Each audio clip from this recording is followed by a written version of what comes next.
Let's go now, though, to the polls, because we've seen in recent months that meteoric rise of One Nation. And just last week, and this is, of course, in the news poll, they overtook the Liberals and the Nationals on primary vote. Now, was that a rogue poll or something more? We're launching today, of course, the new fortnightly poll here on Sky News called the Pulse Poll. So let's dig into it now a little deeper.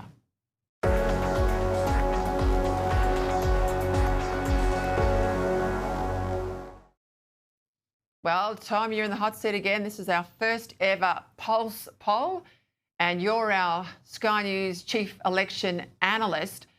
I'm interested in, yes, we've seen that trend, an increase in the One Nation vote for about 2.5, 3 months. But that movement last week for One Nation to overtake the then coalition, that's serious. That says that this build now is absolutely on the increase. It's locking in. I'd argue there's some Labor vote in there, but there's absolutely a deep, deep vein of coalition support. Our poll, our first of the Pulse polls, show this is trend now, isn't it? Yeah, exactly. A lot of people were saying as soon as they saw this news poll, is this a blip?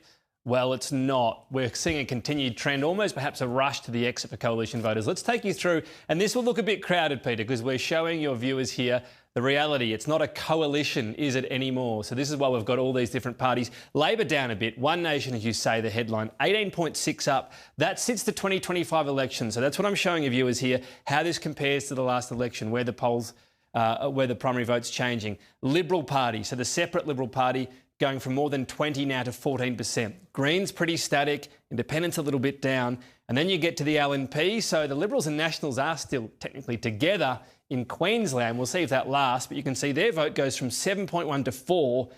That's close to halving effectively. That's the percent of the national vote. And the Nationals themselves basically halving as well from 3.8 to 2.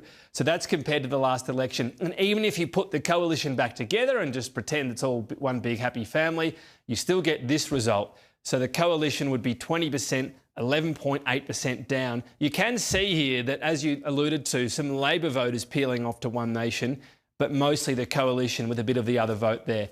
In terms of where the vote's happening, this will obviously matter as well. Let's go to Metro first of all. Outer Metro seats is what we're specifying here. This is the overall snapshot. It's quite interesting. So Labor on 30, I should say, One Nation 27 and the coalition 20.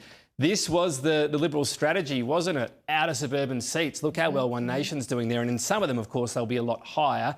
That's what they have their eye on. Rural seats is an even more stark divide, if you like. So we go to rural seats, and this again is nationwide, a snapshot there. You can see Labor at 23, One Nation 35. Remember, they'll be higher in some of them. So clearly this has them winning plenty of those rural seats and national seats. The coalition there on 21. So where this vote happens, this won't be every single seat, but this is an indication of just how competitive they're going to be if an election were to be held, of course, today. Two-party preferred. We'll have a look, first of all, the traditional coalition measure. This is actually static compared to the election. The election was 55-45, so it is there because you've got Labor's vote going down, One Nation up, and the coalition vote down. And you'd assume a bit of a swill of preferences. It might go about 70% or so back to the coalition from One Nation if recent elections are a good guide. That trend has been going up. We're also having a look now for the first time, two-party preferred Labor versus One Nation. You won't see coalition preference One Nation as strongly as vice versa. So there you see a slightly bigger lead for Labor, 57-43. But obviously this is a complete unknown at this point in time. In terms of the response as well, because a lot of this is bad news for the coalition, but what about Bondi, of course, and Anthony Albanese's response to Bondi?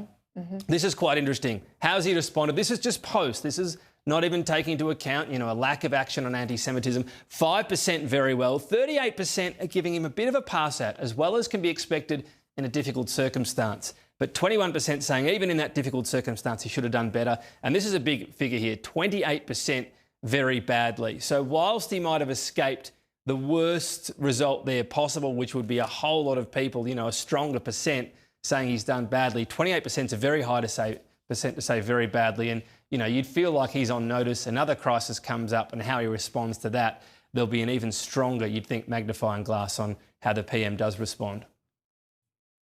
Okay, Tom, just on that point there, 49% if you aggregate the last two in net terms that he's not responded well, badly and very badly, you're getting to 49%, you're getting half the population there. So that's interesting. The don't knows are pretty small, so that at least tells you that people have watched what's happened over this hot summer and they have still formed a political view. Let's see if we can get that slide up again of outer metro, because I think this is really interesting. This is where the rubber hits the road when you talk about an issue like immigration, when you talk about issues like housing.